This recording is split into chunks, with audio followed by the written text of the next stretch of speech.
नमस्कार, स्वागत है आपका। आप देख रहे हैं प्राइम टीवी। मैं कीर्ति लेकर हाजिर हूं देश और दुनिया की तमाम खास खबरें। देश में कोरोना वायरस संक्रमण ने महा रिकॉर्ड कायम कर दिया है। 2 लाख से ज्यादा नए केस सामने आए हैं। इससे समझा जा सकता है कि कोरोना की लहर पिछली लहर से कितनी तेज है। पिछली बार कोरोना पीक पर पहुंचने के बाद भी 1 लाख के आंकड़े को पार नहीं कर पाया था, लेकिन इस बार संक्रमण के मामले एक दिन में 2 लाख के पार पहुंच गए हैं। 24 घंटे में 1038 मौतें भी हुई हैं। कई जगह भयावह स्थिति है, अस्पतालों में बेड्स नहीं है, कुछ जगह शमशानों में भी अंतिम संस्कार के लिए वेटिंग करनी पड़ रही है। देखिए इस पर हमारी ये खास रिपोर्ट।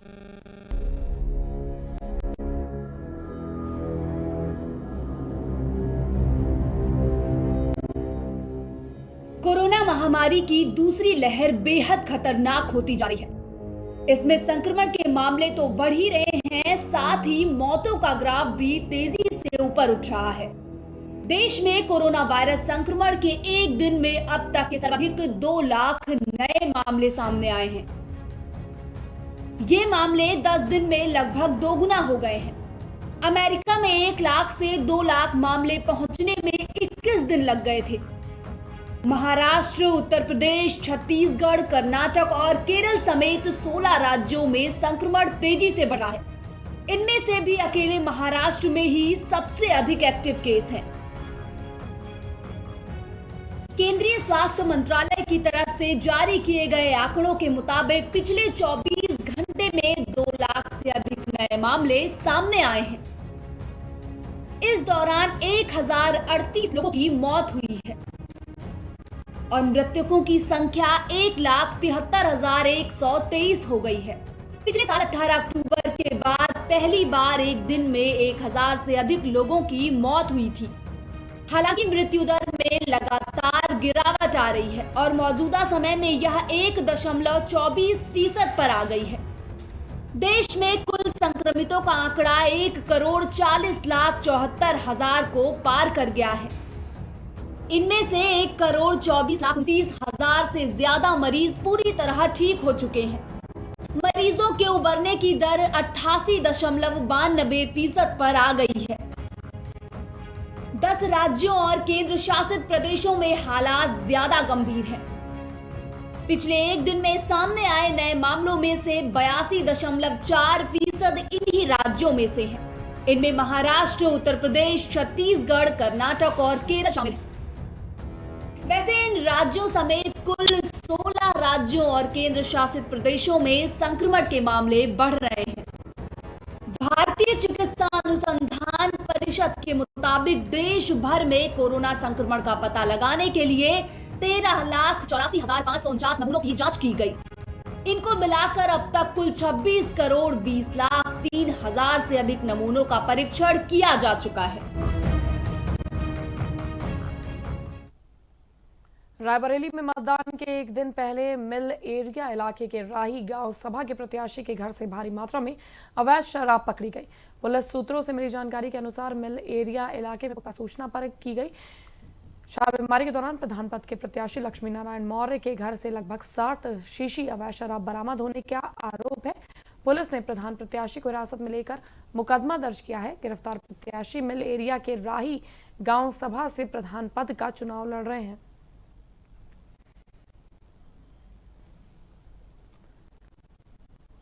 शाहजहांपुर के कच्चा कचरा मोड़ के पास स्थित राधे टेलीकॉम और सुभान मेडिकल एजेंसी पर भीषण आग लग गई। आग लगने से सारा सामान जलकर राख हो गया। आग की सूचना दमकल को दी गई। सूचना पर पहुंचे दमकल की गाड़ी ने कड़ी मशक्कत के बाद आग पर काबू पाया।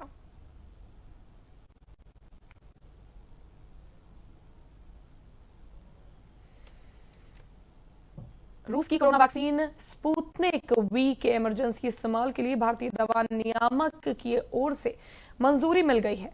स्पुतनिक वी भारत में सीरम इंस्टीट्यूट की कोविशील्ड और भारत बायोटेक की कोवैक्सीन के बाद इमरजेंसी इस्तेमाल के लिए मंजूरी पाने वाली तीसरी वैक्सीन है।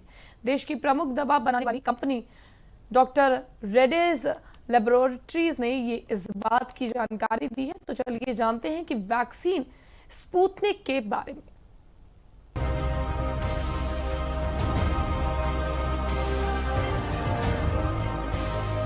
रूस की कोरोना वैक्सीन स्पुतनिक वी के इमरजेंसी इस्तेमाल के लिए भारतीय दवा नियामक की ओर से मंजूरी मिल गई है।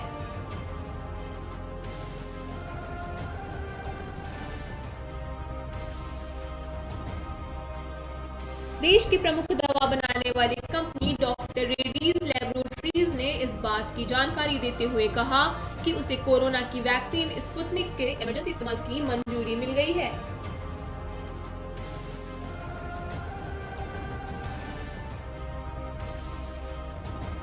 स्पुतनिक वी भारत में सीरम इंस्टीट्यूट की कोविशील्ड और भारत बायोटेक की वैक्सीन के बाद इमरजेंसी इस्तेमाल के लिए मंजूरी पाने वाली तीसरी वैक्सीन है।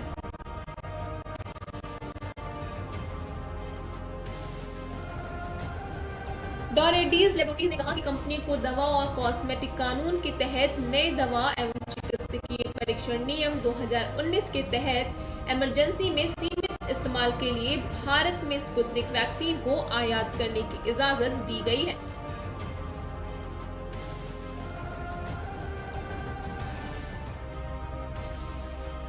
बता दें कि रेड्डीज लैबोरेटरीज ने सितंबर 2020 में स्पुतनिक वैक्सीन के क्लिनिकल टेस्ट शुरू करने के और भारत में वैक्सीन की आपूर्ति के लिए रूसी प्रत्यक्ष निवेश कोष के साथ भागीदारी की थी।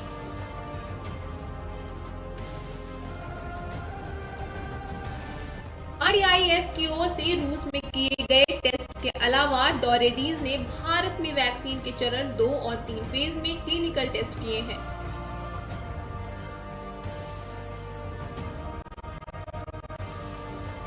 रेड्डीज लैबोरेटरीज के चेयरमैन और प्रबंधक निदेशक ने कहा कि भारत में संक्रमण के बढ़ते मामलों के साथ कोविड-19 के खिलाफ हमारी लड़ाई में वैक्सीनेशन सबसे प्रभावी साधन है।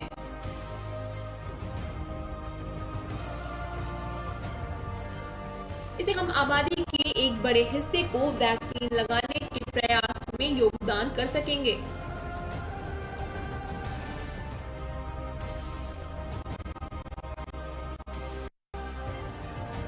रूसी प्रत्यक्ष निवेश कोष ने कहा कि भारत में हर साल स्पुतनिक वी वैक्सीन की 85 करोड़ से अधिक खुराक तैयार की जाएगी।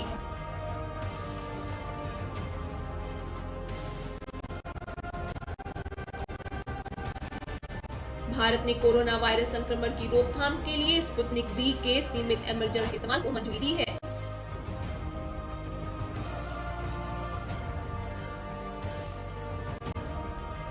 भारतीय दवा महानियंत्रक ने आपातकालीन उपयोग के लिए इस वैक्सीन को रजिस्टर्ड किया है। यह वैक्सीन रूस में क्लिनिकल टेस्ट को पूरा कर चुकी है और भारत में तीसरे फेज के लिए क्लिनिकल टेस्ट में इसका रिजल्ट काफी पॉजिटिव रहा है।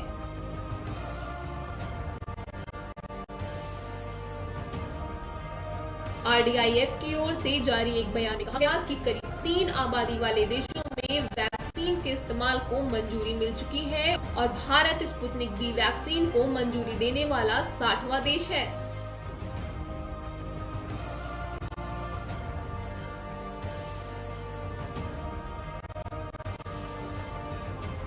बयान में कहा गया कि आबादी के लिहाज से भारत इस टीके को अपनाने वाला सबसे बड़ा देश है और स्पुतनिक वी के उत्पादन में भी सबसे आगे है।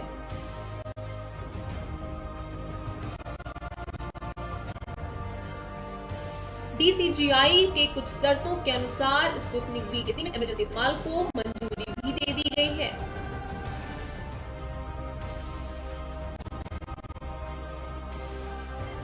RDIF के CEO ने बताया कि वैक्सीन को मंजूरी देना एक बड़ा मील का पत्थर है, क्योंकि दोनों देशों के बीच स्पुतनिक वी के क्लिनिकल टेस्ट और इसके स्थानीय उत्पादन को लेकर व्यापक सहयोग बढ़ाया जा रहा है।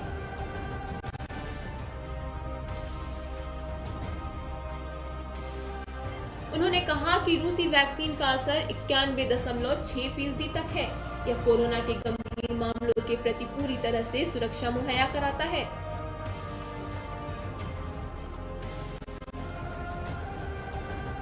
जहां तक रूस की वैक्सीन स्पुतनिक वी की कीमत का सवाल है, तो दुनिया के दूसरे देशों में इसके एक शॉट का मूल्य $10 यानी 750 रुपए है। हालांकि भारत में इसकी कीमत क्या होगी, अभी तक यह तय होना बाकी है।